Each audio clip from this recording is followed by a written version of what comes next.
ಹಿಂದೂ ಮಹಾಸಭಾ ಈಗಾಗಲೇ ನಮಗೆಲ್ಲ ತಿಳಿದಿರುವಂತೆ ಹಿಂದೂ ಮಹಾಸಭಾ ಈ ಒಂದು ಪ್ರಭು ಶ್ರೀರಾಮನ ವಿಚಾರದ ಒಂದು ವಿವಾದದಲ್ಲಿ ಮೂಲ ವಕಾಲತ್ದಾರರಾಗಿ ಬಹುಮುಖ್ಯ ಪಾತ್ರವನ್ನು ವಹಿಸಿ ಹೋರಾಟವನ್ನು ಮಾಡಿಕೊಂಡು ಇವತ್ತು ಈ ಸಂದರ್ಭ ಬಂದಾಗ ರಾಷ್ಟ್ರದಲ್ಲಿರುವಂತಹ ಕೇಂದ್ರದಲ್ಲಿರುವಂಥ ಸರ್ಕಾರ ಇವರು ಈ ಒಟ್ಟಾರೆ ಹೋರಾಟ ಮಾಡಿ ಇವತ್ತು ಈ ಸಫಲತೆಗೆ ಕಾರಣ ಆಗಿರುವಂಥ ಹಿಂದೂ ಮಹಾಸಭಾ ಮತ್ತು ನಿರ್ಮೋಹಿ ಅಖಾಡ ಸಾಧು ಸಂತರ ಒಂದು ವ್ಯವಸ್ಥೆ ಎಲ್ಲ ವ್ಯವಸ್ಥೆಯನ್ನು ಬದಿಗೊತ್ತಿ ನಮಗೆ ಈ ಕಾರ್ಯಕ್ರಮ ಆಹ್ವಾನನೇ ಇಲ್ಲ. ಹಿಂದೂ ಮಹಾಸಭಾ ಯಾರು ಮೂಲ ವಕಾಲತ್ದಾರಿದ್ದಾರೆ ಈ ಒಂದು ಪ್ರಾಣ ಪ್ರತಿಷ್ಠಾಪನಾ ಕಾರ್ಯಕ್ರಮಕ್ಕೆ ನಮ್ಮನ್ನು ಕರೆದಿಲ್ಲ. ಅವರು ಕರೆಯದಿದ್ದರೂ ಕೂಡ ನಾವು ನಮ್ಮ ಹಕ್ಕನ್ನು ಸ್ಥಾಪಿಸಿ ನಾವು ಕಾರ್ಯಕ್ರಮಕ್ಕೆ ನಾವು ಅದನ್ನು ಅದರ ವಿಚಾರದಲ್ಲಿ ಬೇರೆ ಏನು ಮಾತಾಡಲಿಕ್ಕೆ ಸಾಧ್ಯ ಆಗೋದು, ಯಾಕಂದರೆ ಹೋರಾಟ ನಮ್ಮದು. ಆದರೆ ಹಿಂದಿನಿಂದಲೂ ಹಿಂದೂ ಮಹಾಸಭಾ ಯಾವತ್ತೂ ಕೂಡ ಪ್ರಭು ಶ್ರೀರಾಮನ ವಿಚಾರದಲ್ಲಿ ರಾಜಕೀಯ ಮಾಡಲೇ ಇಲ್ಲ. ಇಂದಿನವರೆಗೂ ಹಿಂದುತ್ವದ ವಿಚಾರದಲ್ಲಿ ರಾಜಕೀಯ ಮಾಡಿಕೊಂಡು ಅಧಿಕಾರಕ್ಕೇರಿ ಬಂದು ನಮಗೆ ಅದರಲ್ಲಿ ಏನೂ ಸಮಸ್ಯೆ ಇಲ್ಲ. ಆದರೆ ನೀವು ಯಾವತ್ತೂ ಕೂಡ ಪ್ರಭು ಶ್ರೀರಾಮನ ವಿಚಾರದಲ್ಲಿ ಹಿಂದುತ್ವ ಮಾಡಿದರೆ ಅದು ಹಿಂದೂ ಮಹಾಸಭಾ ಅದಕ್ಕೆ ಒಪ್ಪಲಿಕ್ಕೆ ತಯಾರಿಲ್ಲ. ನೀವು ಆಡಳಿತದಲ್ಲಿರುವಂಥ ಸರ್ಕಾರ, ಅದು ಯು ಪಿ ಸರ್ಕಾರ ಇರ್ಬೋದು, ಕೇಂದ್ರ ಸರ್ಕಾರ ಇರ್ಬೋದು, ಅದು ನಿಮ್ಮ ಜವಾಬ್ದಾರಿ. ಇದು ಒಂದು ದೊಡ್ಡ ಕಾರ್ಯಕ್ರಮ ಮಾಡಬೇಕಾದ್ರೆ ಅದಕ್ಕೆ ಇರುವಂಥ ಸವಲತ್ತುಗಳನ್ನು ಕೊಟ್ಟು ನಡೆಸುವಂಥದ್ದು ನಿಮ್ಮ ಜವಾಬ್ದಾರಿ ಇದೆ, ಅದು ಮಾಡಿ ಪರವಾಗಿಲ್ಲ. ಆದರೆ ಪೂರ್ಣ ಪ್ರಮಾಣದ ದೇವಸ್ಥಾನ ಆಗೋದಕ್ಕಿಂತ ಮುಂಚೆನೇ ಕೇವಲ ಚುನಾವಣೆಯ ದೃಷ್ಟಿಯಿಂದ ಮಾಡುವಂಥದ್ದನ್ನು ಇದು ಧರ್ಮಶಾಸ್ತ್ರದ ವಿರುದ್ಧ, ನಮ್ಮ ಒಂದು ಶಾಸ್ತ್ರಕ್ಕೆ ಅಪಚಾರ ಆಗುವಂಥ ಕೆಲಸ. ಆದ್ದರಿಂದ ಇದನ್ನು ನಾವು ಒಪ್ಪಲಿಕ್ಕೆ ಸಾಧ್ಯ ಇಲ್ಲ. ನೀವೇ ಮಾಡಿ, ತೊಂದರೆ ಇಲ್ಲ. ಆದರೆ ಅದನ್ನು ಎಲ್ಲ ಮುಗಿದ ಮೇಲೆ ಮಾಡುವಂಥದ್ದು ಒಂದು ಧರ್ಮ ಇದೆ. ಅದ್ರ ಜೊತೆ ಹೋರಾಟ ಮಾಡಿ ಯಾರು ಅದರಲ್ಲಿ ಪಿಟಿಷನರ್ಸ್ ಇದ್ದಾರೆ, ಯಾರು ಸಾಕ್ಷಿ ಇದ್ದಾರೆ, ಶಂಕರಾಚಾರ್ಯರ ವಿರುದ್ಧ ನಿಮ್ಮದೇ ಮಾಧ್ಯಮಗಳಲ್ಲಿ ಇಲ್ಲಿವರೆಗೂ ನೋಡಿ, ನಾವು ಗಮನಿಸಬೇಕಾದ ಅಂಶ ಏನು ಅಂತ ಹೇಳಿದರೆ, ಮೊಘಲರ ಕಾಲದಿಂದ, ಅನಂತರ ಪೋರ್ಚುಗೀಸರ ಕಾಲದಲ್ಲಿ, ಅನಂತರ ಟಿಪ್ಪುವಿನ ಕಾಲದಲ್ಲಿ ಶಂಕರಾಚಾರ್ಯರಿಗೆ ನಿರಂತರವಾಗಿ ಈ ರೀತಿಯ ಅಟ್ಯಾಕ್ಗಳಾಗುವಂಥದ್ದು. ಇದು ಈಗ ಕೇಂದ್ರದಲ್ಲಿರೋದು ಭಾರತೀಯ ಜನತಾ ಪಾರ್ಟಿಯ ಸರ್ಕಾರದ ಕಾಲದಲ್ಲೂ ಕೂಡ ಶಂಕರಾಚಾರ್ಯರನ್ನು ಈ ರೀತಿ ಅವಹೇಳನೆ ಮಾಡುವಂಥದ್ದು, ಸಾಮಾಜಿಕ ಜಾಲತಾಣದಲ್ಲಿ ಅವರನ್ನು ಜರಿಯುವಂಥದ್ದು, ಇದು ಧರ್ಮದ ವಿಡಂಬನೆ ಆಗಿದೆ.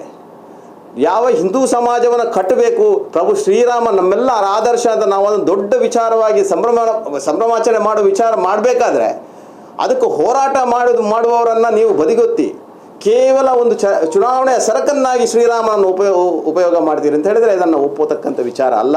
ಆದರೆ ಇದನ್ನು ನಾವು ಖಂಡಿಸ್ತೇವೆ. ಒಂದು ವೇಳೆ ನಾನು ಈಗಾಗಲೇ ಹೇಳಿದ ರೀತಿಯಲ್ಲಿ ಈಗಾಗಲೇ ನೀವು ಕರ್ನಾಟಕದಲ್ಲಿ ಭಾರತೀಯ ಜನತಾ ಪಾರ್ಟಿ ಹಿಂದುತ್ವದ ವಿಚಾರದಲ್ಲಿ ಹಿಂದೂ ವಿರೋಧಿ ನಡವಳಿಕೆಯಿಂದಲೇ ಸೋತಿರುವಂಥದ್ದು. ಮುಂದಿನ ದಿನಗಳಲ್ಲಿ ಇನ್ನೂ ಇದೆ 3-4 ತಿಂಗಳು. ನೀವು ಪ್ರಭು ಶ್ರೀರಾಮನ ವಿಚಾರದಲ್ಲಿ ಈಗ ನಿಮ್ಮ ಪಕ್ಷದಲ್ಲಿ ಸಾಕಷ್ಟು ಜನರು ರಾಮನ ಹೆಸರಲ್ಲಿ ಮೋಸ ಮಾಡಿದ್ದಕ್ಕೆ ಅನುಭವಿಸಿದ್ದೀರಿ. ಸಾಕಷ್ಟು ಉದಾಹರಣೆಗಳಿದ್ದಾವೆ. ನಾನು ಅದನ್ನು ಎಲ್ಲರ ಹೆಸರನ್ನು ಹೇಳಲಿಕ್ಕೆ ಹೋಗೋದಿಲ್ಲ. ಆದರೆ ಪ್ರಭು ಶ್ರೀರಾಮನ ವಿಚಾರದಲ್ಲಿ ನೀವು ಈ ರೀತಿಯ ಬಂಡತನ ಮಾಡಿಕೊಂಡು, ಮಂತ್ರಾಕ್ಷತೆಯನ್ನು ನಿಮ್ಮಿಷ್ಟಕ್ಕೆ ಮಾಡಿಕೊಂಡು, ಯಾವುದೇ ಶಾಸ್ತ್ರವನ್ನು ನೀವು ಅನುಷ್ಠಾನಕ್ಕೆ ತರದೆ ಕೇವಲ ಒಂದು ಬೂಟಾಟಿಕೆಯ ರಾಜಕಾರಣ ಮಾಡಿದರೆ ಪ್ರಭು ಶ್ರೀರಾಮನ ಶಾಪ ಖಂಡಿತವಾಗಲೂ ನಿಮಗೆ ತಟ್ಟತ್ತೆ ಅಂತ ಈ ಸಂದರ್ಭದಲ್ಲಿ ನಾನು ಹೇಳಿಕ್ಕೆ ಬಯಸ್ತೇನೆ. ಯಾಕಂದರೆ ಅದರ ಹೋರಾಟಗಾರರು ನಾವು. ಇವು ಬೇರೆ ಯಾರೋ ಅದನ್ನು ನೀವು ಸರ್ಕಾರದವರು ಯಾರೋ ಮಾಡೋದು ನಮಗೇನು ಅಭ್ಯಂತರ ಇಲ್ಲ. ಯಾಕಂತಲ್ಲಿ ಅವರು ಮಾಡಬೇಕಾದ ಅವ್ರ ಕರ್ತವ್ಯ, ಅದಕ್ಕೆ ಬೇಕಿರೋ ಭದ್ರತೆ ಮತ್ತಿರೋ ಸವಲತ್ತುಗಳು ಕೊಡಲಿ, ತೊಂದರೆ ಇಲ್ಲ. ಆದರೆ ಅಪೂರ್ಣಾವಸ್ಥೆಯಲ್ಲಿ ನಮ್ಮದು ಒಂದು ಶಾಸ್ತ್ರ ಇದೆ, ನಮ್ಮದು ವಿಧಿವಿಧಾನ ಇದೆ.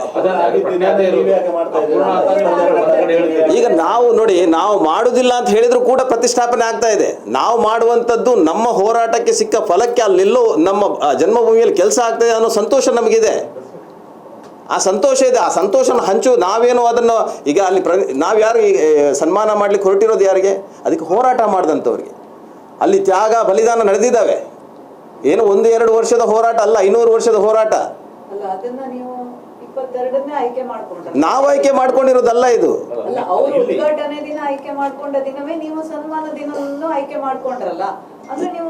ಇಲ್ಲ ಆ ರೀತಿ ಅವರು ನೋಡಿ, ಇವತ್ತು ಸರ್ಕಾರ ಅದು ಮಾಡ್ತಾ ಇದೆ.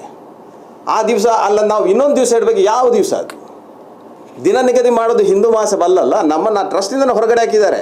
ಇದು BJPಯ ಟ್ರಸ್ಟ್ ರಚನೆ ಮಾಡಿದ್ದಾರೆ. ಅವ್ರಿಗೆ ಬೇಕಿರೋರನ್ನು ಮಾಡ್ಕೊಂಡಿದ್ದಾರೆ ಅವರು.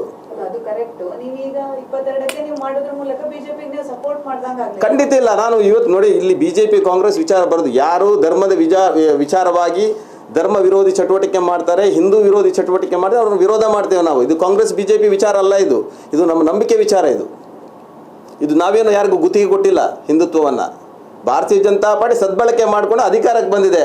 ಇವತ್ತು ಕರ್ನಾಟಕದ ಪರಿಸ್ಥಿತಿ ನಾಳೆ ಕೇಂದ್ರದಲ್ಲೂ ಬರ್ಬೋದು. ನಾವು ಅದು ಪ್ರಭು ಶ್ರೀರಾಮನ ವಿಚಾರವನ್ನೇ ನಾನು ಹೇಳ್ತಾ ಇರೋದು.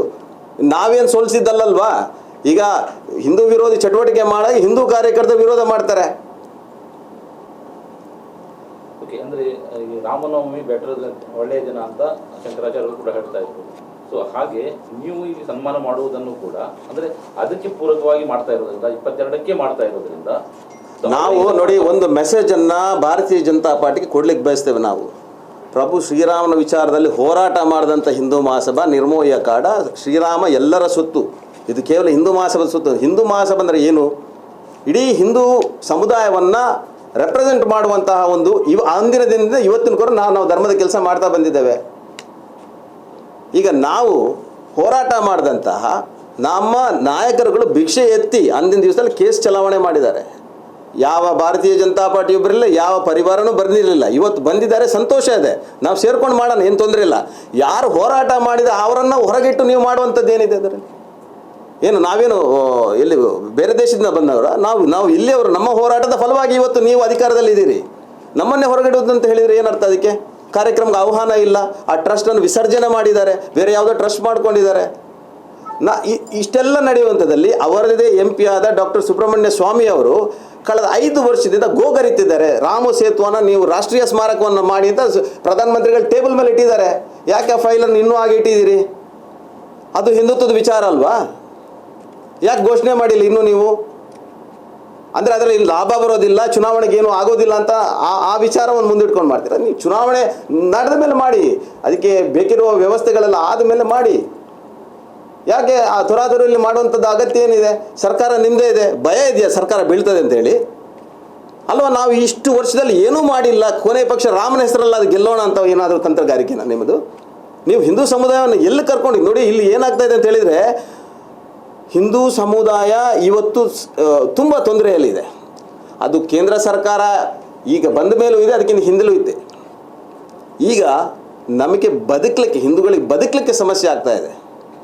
ಹಿಂದೆ ಕಾಂಗ್ರೆಸ್ ಓಲೈಕೆ ಮಾಡ್ತು ಅಂತ ಹೇಳ್ತಾರೆ, ಇವತ್ತು ನೀವು ಅದನ್ನೇ ಮಾಡ್ತಾ ಇದ್ದೀರಿ. ಅದು ನಿಮಗೂ ಅವ್ರಿಗೂ ಏನು ವ್ಯತ್ಯಾಸ ಇಲ್ಲ. ನೀವು ಕೇವಲ ಚುನಾವಣೆಗೋಸ್ಕರ ಇದನ್ನು ಮಾಡೋದನ್ನು ನಾವು ಒಪ್ಲಿಕ್ಕೆ ಸಾಧ್ಯ ಇಲ್ಲ. ನಿಮ್ಮ ಮುಂದೆ ಬೇರೆ ಕೇಸ್ಗಳಿದ್ದಾವಲ್ಲ, ಯಾಕೆ ಎತ್ಕೊಂಡಿಲ್ಲ ಅದನ್ನು? ನಾನು ಇವಾಗ ಹೇಳಿದೆ, ರಾಮ್ ಸೇತು ಕೇಸ್ ಏನಾಯ್ತು? ಅದು ಸರ್ಕಾರ ಅವರದಿರೋದು ತಾನೆ, ಏನಕ್ಕೆ ಘೋಷಣೆ ಮಾಡಿಲ್ಲ ಅವರು? ಸೊ ಇಲ್ಲಿ ಜನ ಬುದ್ಧಿವಂತರಿದ್ದಾರೆ, ಅರ್ಥ ಆಗ್ತದೆ ಜನರಿಗೆ.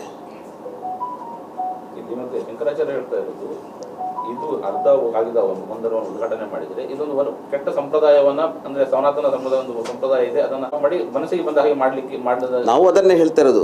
ಶಂಕರಾಚಾರ್ಯರು ಮಠಾಧಿಪತಿಗಳು ಹೇಳಿದನ್ನೇ ನಾವು ಎತ್ತಿ ಹಿಡಿತಾ ಇರೋದು. ಇದು ಸರಿಯಲ್ಲ. ನಾಳೆ ನಿಮ್ಮಿಂದಾಗಿ ಒಂದು ತಪ್ಪು ಸಂದೇಶ ಹಿಂದೂ ಸಮುದಾಯ ನೋಡಿ. ಇವಾಗ ಒಂದು ಪೊಲೀಸ್ ಕೇಸ್ ಆಗತ್ತೆ, ಅದು ಕೊಲೆನೋ ದರೋಡೆನೋ ಆಗತ್ತೆ. ಕೊಲೆ ಮಾಡಿದವನಿಗೂ ಇದೆ, ಮಾಡಿಸಿದವನಿಗಿದೆ, ಕುಮ್ಮಕ್ಕು ಕೊಟ್ಟವ್ರು ಎಲ್ಲ ಬರ್ತಾರೆ ಅಲ್ವಾ? ಇದಕ್ಕೆಲ್ಲ ಕಾರಣಕರ್ತರು ಬರ್ತಾರೆ. ಆದ್ದರಿಂದ ಈ ಶಾಪ ಕೇವಲ ಭಾರತೀಯ ಜನತಾ ಪಾರ್ಟಿ ತಟ್ಟಿದ್ರೆ ಪರವಾಗಿಲ್ಲ, ಇಡೀ ಹಿಂದೂ ಸಮುದಾಯಕ್ಕೆ ತಟ್ತಾ ಇದೆ. ಅದರ ನಾವು ಕಳಕಳಿ ವ್ಯಕ್ತಪಡಿ ಹಿಂದೂ ಸಮುದಾಯದ ಬಗ್ಗೆ. ನಮಗೆ ಭಾರತೀಯ ಜನತಾ ಪಾರ್ಟಿ ಶಾಪ ತಪ್ಪಿದರೆ ಏನು ಇದು ನಮಗೇನು ತೊಂದರೆ ಇಲ್ಲ. ಆದರೆ ಅದ್ರ ಜೊತೆ ಇಡೀ ಹಿಂದೂ ಸಮುದಾಯ, ಯಾಕಂತ ಹೇಳಿದರೆ ಏನೋ ಒಂದು ತಪ್ಪು ಸಂದೇಶವನ್ನು ಕೊಟ್ಟು ಅದಕ್ಕೋಸ್ಕರ ಮಂತ್ರಾಕ್ಷತೆ ಕೊಡುವುದಿರ್ಬೋದು, ಅಥವಾ ಈ ಕಾರ್ಯಕ್ರಮಗಳಲ್ಲಿ ಯಾರು ಭಾಗವಹಿಸ್ತಾರೆ ಅವ್ರಿಗೆಲ್ರಿಗೂ ಶಾಪ ತಟ್ಟತ್ತೆ. ಯಾಕಂತ ಹೇಳಿದರೆ ಒಂದಲ್ಲ, ಅವರೆಲ್ಲ ನಿಜವಾಗ್ಲೂ ಹಿಂದೂ ಕಾರ್ಯಕರ್ತರೆ, ನಮಗೆ ಅದರಲ್ಲಿ ಅನುಮಾನನೇ ಇಲ್ಲ. ಆದರೆ ಯಾವುದೋ ಒಂದು ತಪ್ಪು ದಾರಿಯಲ್ಲಿ ಹಿಂದೂ ಸಮುದಾಯನ ಕೊಂಡೋಗುವಂಥ ಜವಾಬ್ದಾರಿ ಸ್ಥಾನದಲ್ಲಿ ಇರುವಂಥವ್ರು ಈ ರೀತಿ ಮಾಡೋದು ಸಲ್ಲದು ಅಂತ ನಾವು ಹೇಳ್ತಾ ಇರೋದು.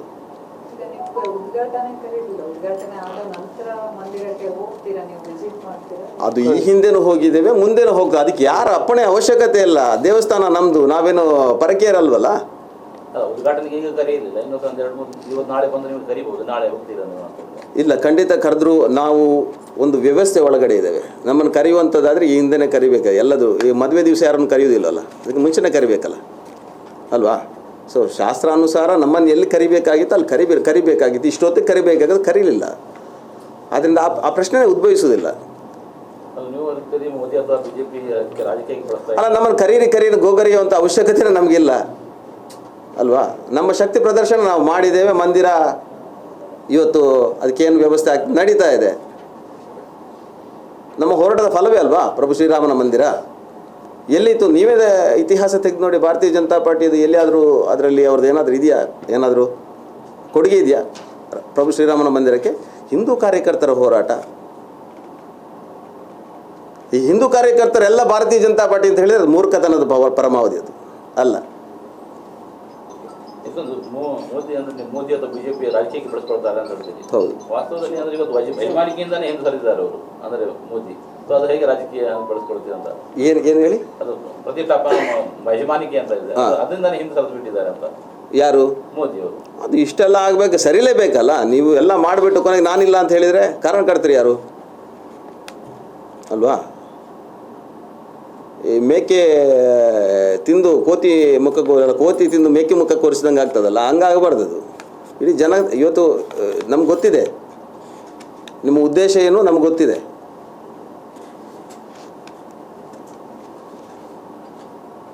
ಈಗಲ್ಲ, 1-2-3 ವರ್ಷ ಆಯಿತು. ಮತ್ತೆ ಅಲ್ಲಿ ಕಾಮಗಾರಿ ಶುರು ಮಾಡಿದ್ದು ಕೂಡ 2 ವರ್ಷ ಆಯಿತು. ಹೌದು.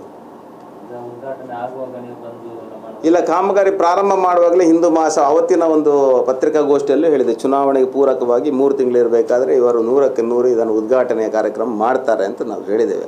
ನಾವು ಕೂಡ ಅಂದ್ಕೊಂಡ್ವಿ ಇದು ಪೂರ್ಣ ಪ್ರಮಾಣದಲ್ಲಿ ಎಲ್ಲೋ ಮಾಡ್ತಾರೆ ಅಂತ. ಅದೊಂದು ಅವಕಾಶ ಸಿಗ್ತದೆ. ಪೂರ್ಣ ಪ್ರಮಾಣ ದೇವಸ್ಥಾನ ಉದ್ಘಾಟನೆ ಮಾಡುವಂಥದ್ದು, ಪ್ರಾಣ ಪ್ರತಿಷ್ಠಾಪನೆ ಮಾಡುವಂಥದ್ದು ಏನು ತಪ್ಪಿಲ್ಲ ಅದರಲ್ಲಿ. ಅದು ಅವರಿಗೆ ಪೂರಕವಾಗಿ ಆದರೆ ಅದು ಭಗವಂತನ ಒಂದು ಸಂಕಲ್ಪ, ನಮಗೇನು ಮಾಡಲಿಕ್ಕೆ ಬರುವುದಿಲ್ಲ. ಸೊ ಕೊನೆ ಪಕ್ಷ ಓಕೆ, ನಮ್ಮ ಆಡಳಿತದಲ್ಲಿ ನಾವು ಪೂರ್ಣವಾಗಿ ಮಾಡಬಹುದು ಅಂತ ಆದರೂ ಮಾಡ್ಬೋದಿತ್ತಲ್ಲ, ಅಲ್ವಾ? ಅಲ್ಲ, ನೀವು ಟ್ರಸ್ಟ್ ಆಗುವಾಗಲೇ ಯಾಕೆ ಪ್ರಶ್ನೆ ಬರಲಿಲ್ಲ ಅಂತ? ಈಗ ಟ್ರಸ್ಟ್ ಆಗಿ 4 ವರ್ಷದ ನಂತರ ಇಲ್ಲ, ನೀವು ನಮ್ಮೆಲ್ಲ ಇದನ್ನು ಗಮನಿಸಿದರೆ ಅವತ್ತು ಕೂಡ ನಾವು ಹೇಳಿದ್ದೇವೆ ನೋಡಿ, ನಮ್ಮ ಮಾತನ್ನು ಕೇಳಲಿಕ್ಕೆ ನೀವು ಹೆಚ್ಚಿಗೆ ಮಾತಾಡಿದರೆ ಅವತ್ತಿನ ಸರ್ಕಾರ, ಕರ್ನಾಟಕ ರಾಜ್ಯದಲ್ಲಿ ಸರ್ಕಾರ ನಾವನ್ನು 7 ಸಲ ಕಳಿಸಿದ್ರೆ ಜೈಲಿಗೆ. ಇವತ್ತು ಸರ್ಕಾರ ಬದಲಾಗಿದೆ, ಆದ್ದರಿಂದ ಅವ್ರಿಗೆ ಎಲ್ಲೋ ಕೇಸ್ ಆಗೋದಿಲ್ಲ ಅಂತ ಸ್ವಲ್ಪ ಸಮಾಧಾನ ಇರ್ಬೋದು ನಮಗೆ. ಇಲ್ಲ ಅಂತ ಹೇಳಿದರೆ ಈ ಪತ್ರಿಕಾಗೋಷ್ಠಿಯಲ್ಲಿ ಇವತ್ತು ಮಾಡಿದಾಗ ಮತ್ತೆ ಕೇಸ್ ಆಗ್ತಾಯಿದ್ರು ಅಲ್ವಾ? ಸೊ ಹಿಂದೆ ನಡೆದಂಥದ್ದೆಲ್ಲ ನಮಗೆ ನೆನಪಿದೆ, ಅದನ್ನು ಇಟ್ಕೊಂಡೇ ಮಾತಾಡ್ತಿರೋದು ನಾವು. ಸುಮ್ಮನೆ ನಾವು ಈ ರಾಜಕೀಯ ಮಾತಾಡ್ಲಿಕ್ಕೆ ಮಾತಾಡ್ತಿಲ್ಲ. ಅವ್ರಿಗೆ ಗೊತ್ತಿರಬೇಕು ಯಾವಾಗ ಏನು ಮಾಡಬೇಕು. ಅವತ್ತು ಟ್ರಸ್ಟಲ್ಲಿ ಅವರು ಅದನ್ನು ವಿಸರ್ಜನೆ ಮಾಡಿದಾಗಲೂ ನಾವು ಖಂಡಿಸಿದ್ದೇವೆ. ನಮ್ಗೆ ಖಂಡನೆ ಮಾಡೋದು ಬಿಟ್ಟು ಬೇರೆ ಏನು ಮಾಡಲಿಕ್ಕೆ ಸಾಧ್ಯ ಇದೆ? ಇವತ್ತು ಎಲ್ಲ ವ್ಯವಸ್ಥೆನ ಬಿಗಿ ಮಾಡಿದ್ದಾರೆ. ಮಾತಾಡಿದರೆ ಜೈಲಿಗೆ ಕಳಿಸ್ತಾರೆ, ಕೇಸ್ ಹಾಕ್ತಾರೆ. ಸಾಕಷ್ಟು ಕೇಸ್ಗಳಿದ್ದಾವೆ, ಹನಿ ಟ್ರ್ಯಾಪ್ ಕೇಸ್ಗಳು ಮಾಡ್ತಾರೆ, ಸಂಬಂಧ ಇಲ್ಲದ ದರೋಡೆ ಕೇಸ್ಗಳು ಮಾಡ್ತಾರೆ. ಇನ್ನೇನು ಮಾಡಬೇಕು? ಒಬ್ಬ ಜನಸಾಮಾನ್ಯ, ಒಬ್ಬ ಕಾರ್ಯಕರ್ತನ ಮೇಲೆ ಈ ರೀತಿ ಕೇಸ್ಗಳಾದಾಗ ಅವನು ಪಕ್ಷ ಸಂಘಟನೆಯಿಂದ ಹಿಂದೆ ಸರಿತಾನೆ ಅಂತ. ಅದು ಬಿಟ್ಟು ಏನು ಮಾಡೋದು? ಅವನು ಮನ್ನಡಿಬೇಕಲ್ಲ. ಒಂದು ಪಕ್ಷ ಏನಾದ್ರು ದುಡ್ಡು ಕೊಡತ್ತಾ? ಭಾರತೀಯ ಜನತಾ ಪಾರ್ಟಿಯಲ್ಲಿ ಇರ್ಬೋದು ದುಡ್ಡು.